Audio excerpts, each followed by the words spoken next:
Hola mis hermanos, Dios les bendiga, pues seguimos con el tema de hermenéutica, aunque estamos viendo que no estamos profundizando mucho, simplemente lo vimos por encimita con la intención de tenerlo en cuenta para el estudio de los evangelios sinópticos. Entonces, así que hermanos, vamos a hacer un repaso de lo que vimos.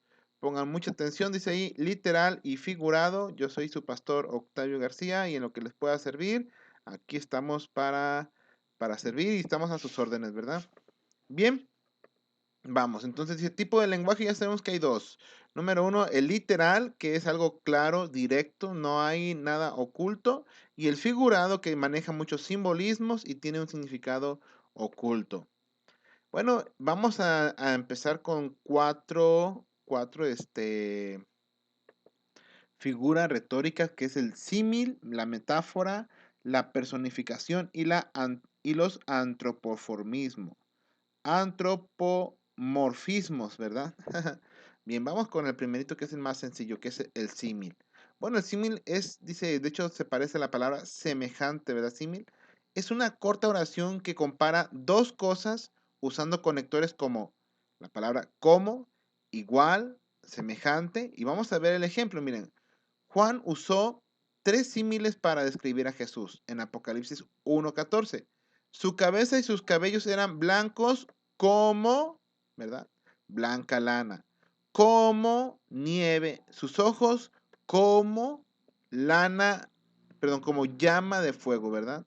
Usted, perdón, pues he aquí yo os ap- apretaré en vuestro lugar. ¿Cómo se aprieta el carro lleno de gavilla? Entonces, aquí la palabra como, el conector, este conector está haciendo una comparación. La primera parte se compara con la segunda parte, ¿verdad? Y es una figura que nos da un poquito de luz a cómo es el hecho de que se dicen ciertas cosas, ¿verdad? Por decir, el cabello era blanco, pero mucha gente puede pensar en una forma de blanco, otros en otra, a lo mejor otros como plateado, pero sin embargo ya con el como la nieve, pues ya nos damos a entender cómo era eso. He aquí yo os envío como a ovejas en medio de lobos. Entonces, como habla de una comparación, ¿sí? Bueno, esto es algo sencillito, ¿verdad? El símil. Bueno, la metáfora es lo mismito, pero evita el cómo, el semejante a, no usa esos conectores, es más directo. Fíjense, Jesús dijo aquí, vosotros sois la luz del, perdón, vosotros sois la sal de la tierra. Pudiera haber dicho Jesús, vosotros sois como la sal de la tierra, sin embargo, se está usando una metáfora, vosotros sois la sal de la tierra. Lámpara es a mis pies tu palabra y tu palabra, lumbrera a mi camino. Si se dan cuenta, no usa el como o semejante a, ¿verdad? Comparó a los cristianos con la sal, nótese el significado.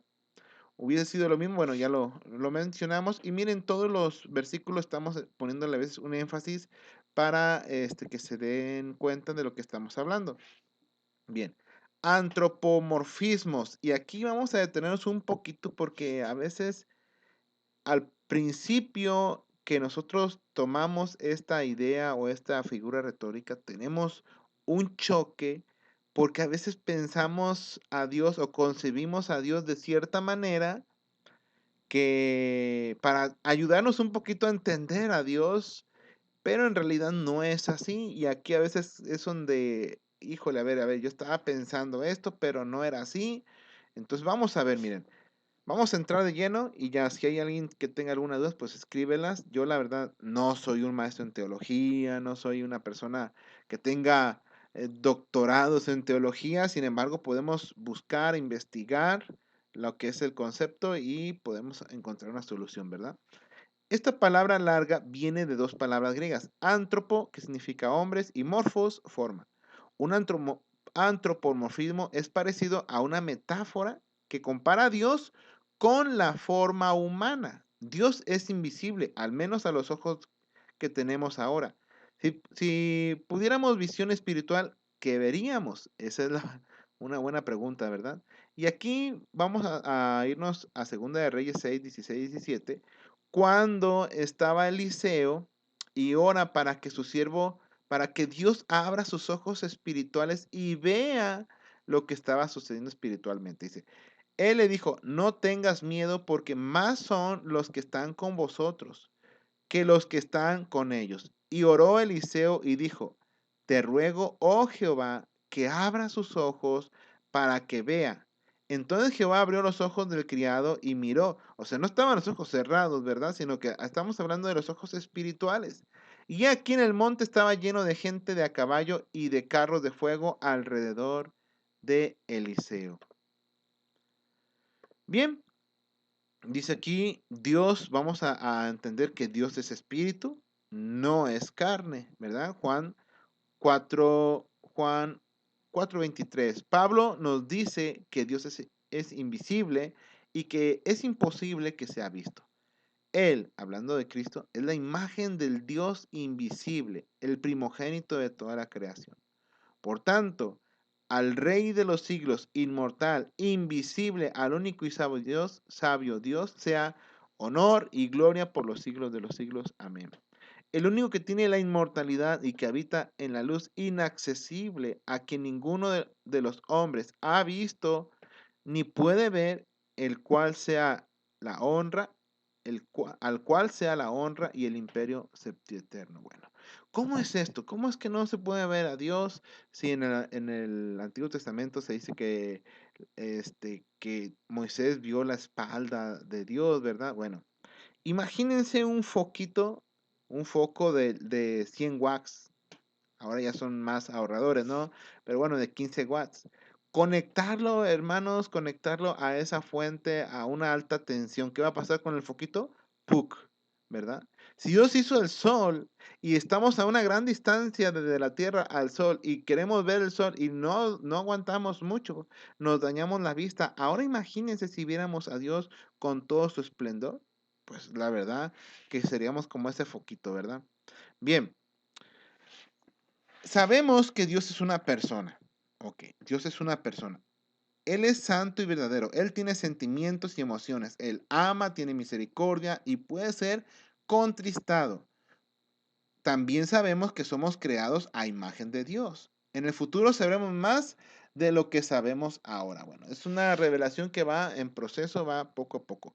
Y yo me imagino o quiero apoyar un poquito ese conocimiento con esto. Miren, cuando una persona usa un guante, pues el guante se lo pone en sus manos, ¿verdad? Y vamos a suponer que el guante es el cuerpo de una persona y la mano es el ser espiritual. Es una suposición, ¿sí? Yo sé que hay cuerpo, hay alma y hay espíritu, como dice la palabra de Dios, pero estamos englobando el ser espiritual en la mano. Bien, entonces, mientras la mano es la persona, y el guante es la carne. Mientras la mano esté adentro del guante, pues este va a tener vida, se va a mover, se va a hacer un lado y va a hacer otra cosa, ¿sí? Pero cuando la mano es sacada del guante, entonces el guante queda ahí. Cuando la persona o el ser espiritual sale del cuerpo, que es la muerte, el cuerpo queda ahí. La gente no dice, oh, mira, está la persona de fulano ahí tendido. No, dicen, están velando al cuerpo, ¿verdad? Ahí está el cuerpo de fulano. O hicieron un servicio de cuerpo presente, no dicen de persona presente, porque ya la persona ya no está en este lugar, ¿verdad? Bien, entonces Dios es espíritu, vamos a suponer, Dios es como la mano, no como el cuerpo. Dios es la mano, el ser espiritual. Él es la persona, tiene todos los sentimientos de una persona. Y Dios nos hizo a su imagen en la cuestión de la persona. Sin embargo, Dios nos dio un cuerpo. Ahí sí es diferente porque Dios no tiene un cuerpo de carne y hueso. Hablando de el ser espiritual, tiene un cuerpo. Vamos a hablar como de Jesucristo, de un cuerpo glorificado. Yo así le llamo, ¿verdad? Un cuerpo glorificado. ¿Qué es? Pues no lo sabemos ahora sí que científicamente, pero es un cuerpo que puede pasar paredes porque lo vimos en Jesús cuando él atravesó la pared y se apareció en el medio de los discípulos. Es un cuerpo que puede comer, él comió con los discípulos, que trae ropa, sin embargo, no obedece a las leyes físicas de este planeta, ¿verdad? Es muy diferente porque vemos que Jesús ascendió a los cielos. Bueno, Dice, amados, ahora somos hijos de Dios y aún no se ha manifestado lo que hemos de ser, o sea, ese cuerpo glorificado. Pero sabemos que cuando Él se manifieste, seremos semejantes a Él porque lo veremos tal y como Él es. Cuando abandonemos este cuerpo físico y podamos nosotros ser ese ser espiritual, ahora sí tendremos la capacidad de ver a Dios, de saber cómo es, de entenderlo, no sé si lleguemos a entenderlo, ¿verdad? Dice, un día en el cielo veremos cara a cara. Hasta entonces, solo nos preguntamos qué significan los pasajes como el Salmo 34. Bueno, aquí dice, los ojos, los ojos del Señor están sobre los justos y sus oídos atentos a sus oraciones. El rostro del Señor está contra los que hacen mal para borrar de la tierra su memoria. Entonces, ¿Dios tendrá ojos? No, es un ser espiritual, pero no tiene ojos, porque si tuviera ojos como nosotros podemos ver lo que está enfrente, pero no lo que está atrás, y Dios puede ver lo que está alrededor del globo, ¿no? Alrededor del planeta Tierra. Entonces, ¿tendrá oídos? O sea, imagínense si Dios tuviera oídos, puede oírme a mí, pero ¿podrá oír a alguien más allá en China o en Japón que esté orando por él? Claro que sí, entonces no son oídos como nosotros lo pensamos. Nuestra mente trata de ayudarse un poquito, tratando de poner un referente material, un referente que nosotros entendamos. Pero sin embargo, hermanos, cada vez que la ciencia hace descubrimientos sobre la luz, sobre el sonido, sobre ¿cómo se llama? Lo de Nicolás Tesla, la energía esa, la luz, no me acuerdo cómo se llama, pues, pero cuando luz eléctrica y la otra, no recuerdo las ondas, ¿verdad? También electromagnéticas, nos damos cuenta que en verdad no entendemos muchísimas cosas de esas, ¿verdad? Pero existen. Entonces, ¿cómo es que Dios nos ve? ¿Cómo es que Dios tiene sus oídos puestos en nosotros o su rostro? Nuevamente le digo, por eso se llama antropomorfismo. Usa las partes de un ser humano para darnos a entender lo que Él está haciendo, ¿sí? Y aquí es donde yo les decía que íbamos a chocar un poquito porque nosotros concebimos a Dios como con un cuerpo físico. Y hasta hay pinturas donde lo pintan hasta viejito, no vamos a decir así. Pero no es Dios de cuerpo de carne y hueso, ¿sí? Bien, personificación. La personificación compara cosas, hechos, ideas, conceptos con una persona o sus características. Miren, aquí está el ejemplo. Entonces la concupiscencia, miren, a ver, observen bien aquí el pasaje, ¿sí?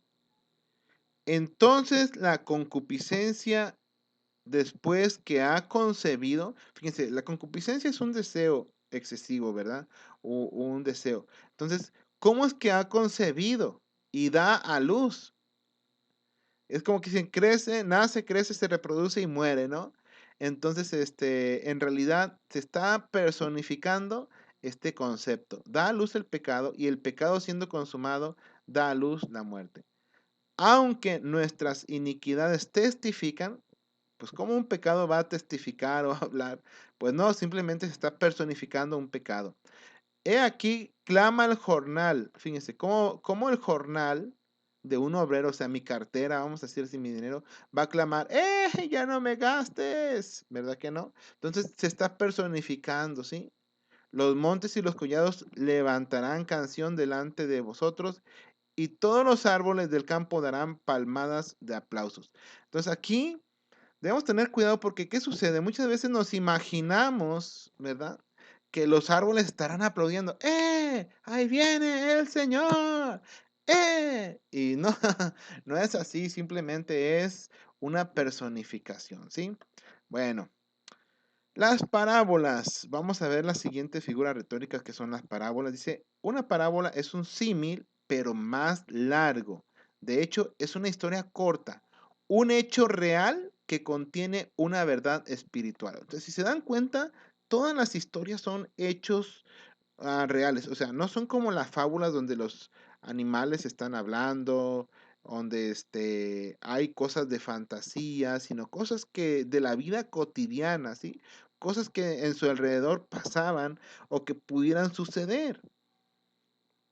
y estas tienen una verdad espiritual. Dice, por tanto, todo el que oye estas palabras ya las pone en práctica, es como, aunque la parábola también usa, así como el símil, usa las palabras como, semejante, semejante, semejante, pero recuerden, una parábola es más extenso, no es solamente una oración, es más extenso, ¿sí? Bien, observaremos el entorno histórico y literario de la parábola. Bueno, aquí es bien importante porque miren, yo lo voy a pasar rapidito, pero ustedes pónganle pausa al video y observen un poquito más, porque hay un periodo en que Jesús enseñó ciertas parábolas y tiene un propósito. El periodo número uno es el segundo año del ministerio de Jesús. Desde después de los líderes lo rechazaron. ¿Y qué parábolas dijo ahí? El sembrador, el trigo y la cizaña, la semilla y la mostaza. Bueno, ustedes véanlo para que vean qué coincidencias tienen, ¿verdad? El segundo periodo es de Galilea hacia el Calvario. Dice, en los últimos días del ministerio de Jesús en la tierra. Y aquí vemos el buen samaritano, los tres panes que tienen que ver en su mayoría, miren, con la salvación, compromiso, salvación, con la oración, el regreso de Cristo. Pero ya en el tercer periodo, ya en la semana de la pasión, nos da diferentes parábolas que tienen que ver con el regreso de Cristo, el rechazo del rey, el regreso de Cristo. Entonces aquí estamos viendo porque hay una intención en cada una de las parábolas. Bien, la siguiente figura es la alegoría. Una alegoría es una enseñanza o historia corta que compara dos cosas sin usar las palabras como ni semejante igual. Bueno, es muy parecido a la parábola, pero acuérdense que la parábola sí usaba esos conectores de como, semejante a. Sin embargo, la alegoría no los usa. Y vamos a ver que tiene muchos puntos importantes, relevantes, porque aquí vemos una alegoría, miren, en una alegoría hay muchas ideas importantes. Muchos de los puntos de una alegoría representan algo. Y vemos el ejemplo de Efesios 6 por la armadura, ¿no? Por tanto, tomad toda la armadura de Dios para que podáis resistir el día malo y habiendo acabado, todo está firme. Estad pues firmes, ceñidos vuestros lomos con la verdad y vestidos con la coraza de justicia, calzados los pies con el apresto del evangelio de la paz, sobre todo tomad el escudo de la fe, con que podráis apagar todos los dardos de fuego del maligno. Y tomad el yelmo de la salvación y la espada del Espíritu, que es la palabra. Si se dan cuenta, todo esto que está aquí con una resaltado, tiene una enseñanza o tiene un punto importante, pero la misma Biblia te lo da. Y aquí hay algo que tenemos que tomar en cuenta. Alegorizar una parábola es peligroso porque no extrae el mensaje original del Jesús que Jesús enseñó. O sea, una parábola tiene muchas, vamos a hablar si fueran como colinas y montañas, ¿no? Ideas secundarias las colinas, ideas principales las montañas. Entonces, una parábola puede tener muchas colinas, pero pocas montañas. Y mucha gente quiere hacer que una parábola tenga muchas montañas. Y es lo que debemos tener mucho cuidado, ¿sí? Entonces, la, la alegoría, si no me equivoco, que estábamos viendo, sí, la alegoría es la que tiene muchas montañas dentro de eso. Vimos la coraza, el casco, la espada, cada una es una montaña, ¿no? Entonces debemos tener mucho cuidado y más cuando hay gente que se llame cristiana, pastores, apóstoles o no sé, profetas, y lo usen a su beneficio, lo usen para su beneficio propio. Bien. La ironía, ¿qué es la ironía? Bueno, la ironía es cuando muchas veces va uno caminando a plena luz del sol a las 2, 3 de la tarde cuando está el calor tan fuerte y la gente dice, ay, vas caminando en la fresca, agarraste en la fresca para caminar. Es una ironía, ¿no? Porque en realidad está haciendo un calorón y la gente dice que vas por la fresca, ¿verdad? Bueno, en la Biblia, si usted sabía que muchos versículos de la Biblia no serían ciertos si la interpretación, si los interpretara literalmente, cuando un autor bíblico usa la ironía, quiere decir lo opuesto de lo que dice. Bueno, vamos a ver algunos ejemplos. Dice aquí estamos viendo que el contexto es que David se dice que se quitó la ropa y empezó a danzar porque el arca estaba entrando a la ciudad de Jerusalén y él de alegría, de gozo empezó a danzar, a bailar, a remolinear, dicen uno, ¿no? Entonces dice, volvió luego David para bendecir su casa y saliendo Mical a recibir a David dijo, cuán honrado ha quedado hoy el rey de Israel. Pero en realidad era una ironía porque Mical había menospreciado a David por lo que había hecho, de que él se había humillado, de que había hecho él una bajeza, ¿no? Entonces, está usando una ironía. Creo que muchas mujeres usan en ocasiones las ironías, ¿verdad? Pero bueno, vamos al siguiente, es antítesis. Es un contraste directo que menciona dos cosas como norte y sur. Es un contraste, o sea, lo contrario, norte y sur, frío, caliente, y se contrastan cosas opuestas. Por decir un ejemplo, Dios no es como hombre para que mienta, ¿verdad? O sea, Dios y el hombre. Y luego después vemos en Apocalipsis que hay muchos contrastes. Está el Cristo y el anticristo, está la bestia, vamos a ver que está el Espíritu Santo. Entonces, son cosas que son opuestas.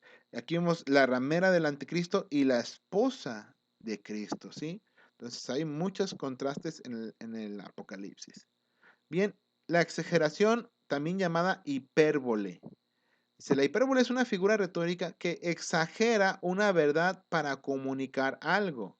La palabra griega hiper significa más allá o exceso. Una hipérbole es un lanzamiento más allá, exagerar una verdad a propósito. Y vamos a ver algunos ejemplos. Miren, aquí dice uno, me he consumido a fuerzas de gemir. Todas las noches inundo de llanto mi lecho. Imagínense, pues, si fuera esto como literal, el cuarto lleno de agua, ¿no? Esas veces que te inundas lleno de agua y de lágrimas, pues no, es una exageración, ¿verdad? En realidad, pues sí lloró y sí se sintió muy mal, pero no al punto en que se estaba ahogando en lágrimas, ¿no? Riego mi cama con mis lágrimas. Para los fariseos dijeron entre sí, ya veis que no conseguís nada, mirad, el mundo se va tras de él. Cuando dice el mundo, es una exageración, en realidad, sí, sí era mucha gente la que estaba siguiendo a Jesús, ¿no? Pero no era todo el mundo, no eran los romanos, no eran los aztecas o los mayas o los zapotecas o no sé quién estuvo en ese tiempo, pues, pero no fueron ellos los que también los seguían o los chinos o los japoneses, sino que está hablando de una gran cantidad, es una exageración. Bien, tenemos aquí las metonimias. Metonimia es muy parecido a un sinónimo, pero cambia la palabra. Mire, las metonimias son figuras retóricas en las que una palabra representa o se puede intercambiar por otra, ¿sí? La palabra griega meta significa cambio. Entonces vamos a ver unos ejemplos para entender un poquito más. Aderezas mesa delante de mí en presencia de mis angustiadores. Este versículo no dice que Dios hace un mueble. Aderezas mesa no significa que, Dios está pintando una mesa y la está arreglando, no. Sino que la mesa representa el alimento. Aderezas mesa delante de mí. Es que Dios, es como cuando alguien dice, vayan a levantar la mesa, levanten la mesa. No significa que literalmente entre dos, tres personas agarren la mesa y la levanten, sino que van a levantar los cubiertos, los platos y todo, van a dejar limpia la mesa, ¿sí? Entonces, mesa se está cambiando por ese alimento, ¿sí? No son sinónimos, mesa no es sinónimo de alimento, sino se está usando en este cambio. Vamos a ver el siguiente ejemplo. Y Abraham le dijo, a Moisés y a los profetas tienen, fíjense, Jesús está hablando que es la parábola de Lázaro, creo, si no me equivoco, y el rico. Y y creo que el rico le está diciendo que si le da chance de volver, porque a lo mejor a un muerto sí le van a hacer caso, y dice que no puede volver. Y le dice, y Abraham le dijo, a Moisés y a los profetas tienen, pero a ver, en ese momento estaba vivo Moisés y los profetas, no, ya no. Ya habían pasado cientos de años, ¿no? Hasta miles probablemente de años en el caso de Moisés. Sin embargo, se está refiriendo a la ley y a los profetas, a los libros, ¿verdad? Se está refiriendo a las escrituras. Entonces está cambiando a Moisés y a los profetas por las escrituras. No son sinónimos, sin embargo se usan y se puede entender lo que está diciendo, ¿sí? Bien, dice, vamos adelante entonces. Aquí tenemos, dice el sinécdoque. Bueno, a lo mejor se nos va a olvidar que es la palabra sinécdoque, pero vamos a ver dos puntos en los que se usan. Y eso es bien importante, ¿sí?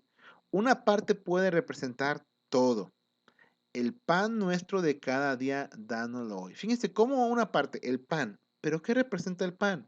Representa nuestra alimentación, nuestra bebida, las tortillas, los frijoles, los nopalitos, el jitomate, la cebolla, todo eso representa el pan, sí, nuestra alimentación. El pan nuestro, aunque estamos hablando de una parte del pan, pero está representando todas nuestras necesidades, ¿sí? Representa todas nuestras necesidades. Bien, en el primer día de la semana reunidos los discípulos para partir el pan es una parte de la Santa Cena, pero pero la presenta a toda completa. Entonces, fíjense cómo es para partir el pan. En realidad no nomás iban a partir el pan, también iban a beber el vino y probablemente iban a tener una fiesta o un convivio, ¿no? Entonces, se usa un sinécdoque, una parte para representar el todo. También cuando dicen, y fueron bautizados en el nombre de Jesús.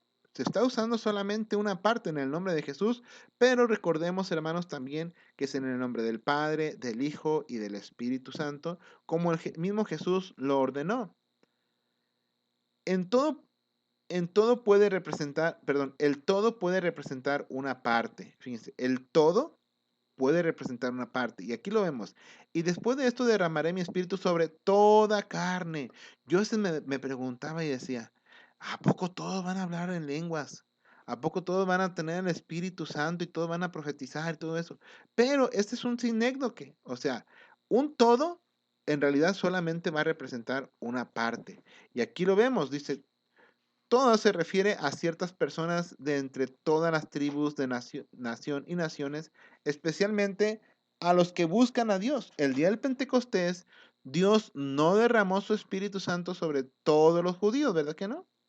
Sino solamente, del mismo modo, a los que a lo largo de la historia de la iglesia, Dios derrama su Espíritu sobre todo el que lo busca, pero la mayoría de la gente en la tierra se aparta de Dios. Bueno, en sí no fueron todos, se cumplió la profecía de Joel 2:28 en el Pentecostés, pero si se dan cuenta, solamente los discípulos fueron llenos del Espíritu Santo y hablaron en otras lenguas, ¿verdad? Muy bien. Ya estamos casi terminando aquí una nota. Dice, el autor de los Hebreos escribió que Dios habló a través de los profetas en diversas maneras. A veces Dios hablaba directamente con un lenguaje directo, claro y literal. Otras veces hablaba con un lenguaje figurativo. La revelación de Dios para nosotros es progresiva, como dice el proverbio, ¿no? Que así como va el aura, el sol o el aura aparece pues en el amanecer y poco a poco va aumentando su fuerza, así también es la revelación progresiva en el cristiano, ¿verdad? Es paso a paso que se hace más clara y completa. Bien, los tipos, que fue la última parte que nos hacía falta de comentar, dice tipos, cosas que representan realidades futuras. El Antiguo Testamento contiene algunas sombras y tipos. No sé si han leído el libro de Hebreos, pero nos habla mucho de que son las sombras, ¿verdad? Estas sombras incluyen a personas, sucesos, hechos, objetos y ceremonias. Esos tipos y sombras son profecías de realidades futuras. Bien, dice aquí el texto, vamos a hacerlo un poquito más grande. A ver, ahí está. No obstante, reinó la muerte desde Adán hasta Moisés, aunque en los que no pecaron a la manera de la transgresión de Adán, el cual es que figura, aquí tenemos ya la palabra, figura del que había de venir. Así como la muerte vino a todos por Adán, la vida vino a todos por Jesús. Aquí ya vemos la aplicación de esa figura. Todo lo cual es sombra de lo que ha de venir, pero el cuerpo es Cristo. Miren, aquí mismo nos dice también que es sombra, ¿verdad? De lo que ha de venir. Bien. Entonces, imagínense si lo que era sombra era una realidad para nosotros, hablando de los sacrificios, ahora lo que es real, ¿cómo será, verdad? ¿Qué tan poderoso es? Porque no entró Jesús, perdón, porque no entró Cristo en el santuario hecho de mano, figura del verdadero, sino en el cielo mismo para presentarse ahora por nosotros ante Dios. Bien, conclusión.